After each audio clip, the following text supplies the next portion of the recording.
Değerli şagirdlər, indi isə 11-ci siniflərin mətnlərindən birini, yəni 2 rəssam mətni izah edəcəm. Bu mətni yerləşdirəndən sonra növbəti mətnin izahına keçəcəm. Deməli belə, 2 rəssam mətnində 15-ci sualdan başlayaq. Burada məcazi sözlər soruşur. Bir də təcrübəni bölüşmək. Bu çörək deyil axı bölək, məcazi mənadır 1. Bir də 4-də acı istiot həqiqi olar. Acı günlər məcazidir. 1, 4, Y variantı. 16-da C-ni götürəcəyik. Sənətkarlar təkcə problemləri göstərməli deyil, həm də ki, qəlblərdə ümid oyatmalıdırlar. 16-da C olar. 17-də mətnə əsasən doğru fikirləri müəyyən edin.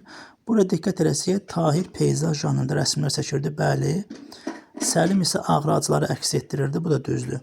Amma burada diqqət edəsiniz, 5-i götürməyəcəyik. Çünki deyir, hər ikisinin rəsm əsəri təbiətin mühafizəsinə. Baxaq görək, təbiət mənzərələri ən çox Tahirə aid idi. Səlimdə insanla bağlı idi, ona görə 5 yox, 6-ını götürəcəyik. Hər ikisinin əsərində insan obrazı var. Burada Tahirdə deyir, həmişə təbiət mənzərə çəkir. Amma bu sonuncu çəkdiyi müsabiqədəki əsərdə, yəni bu müsabiqə həsr olmuş əsərdə, orada yazmışdı ki, meşə sahəsi təsvir edilmişdi və yaşlı bir kişi kötüklərdən birinin dibinə su tökürdü. Deməli, burada insan obrazı var da, yaşlı kişi obrazı. Ona görə 1, 2, 6, Y variantı.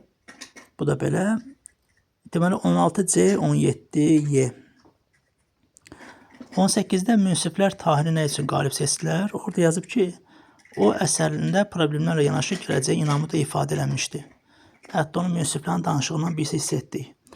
19-da tün qara hərflərlə verilmiş sözün izahını soruşur. Burada ağac və kolların kötüyündən göyərən cavan ağac. Fidan burada yəni cavan ağac. Həm ümumi isimdir, həm də xüsusi isim. Yəni fidan sözü. 19-da A-nı götürsək, 20-də mətndə altından xətt çəkilmiş sözün eyni mənada işləndiyi cümləni seçin. Burada işlənmə, yəni bir işdə çalışmaq mənasında idi da. Bax yazıb, yəni hər ikisi bir yerdə işləyir də çalışırdılar. Atam uzun zamandır zavodda işləyir. Buradakı işləmək də həmən mənada işlənib. 21-də mətnin nəticə hissəsini hansı cümləyə tanımlamaq olar? Baxaq. Bu hadisə Səlimin yaradacağında yeni yol açdı. Çünki Səlim belə deyim də, Y variantına diqqət eləsək, həmişə kədərli şeylər çəkirdi, ağracı. Bu dəfə isə yəqin ki, ona müsbət mənada təsir elədi, münsiflərin dediyi və o artıq yaradıcılığında, belə deyim də, yeni istiqamət götürəcək. 22-də əsas mətnlə çərçivədəki verilmiş mətnin üslubu xüsusiyyətlərini. Üslubu xüsusiyyətlər, birinci mətn bədii olduğuna görə burada obrazlıq, emosionallıq, məcazilik bunları yaza bilərik. Digər çərçivədə isə burada semantik struktur var. Yəni termindən istifadə olunmuşdur. Termin sıxlığı termindən istifadə olunmuşdur. Bunları yaza bilərik. Yəni üslubu xüsusiyyət kimi. Məntiqili, termin sıxlığı bunları yazmaq olar.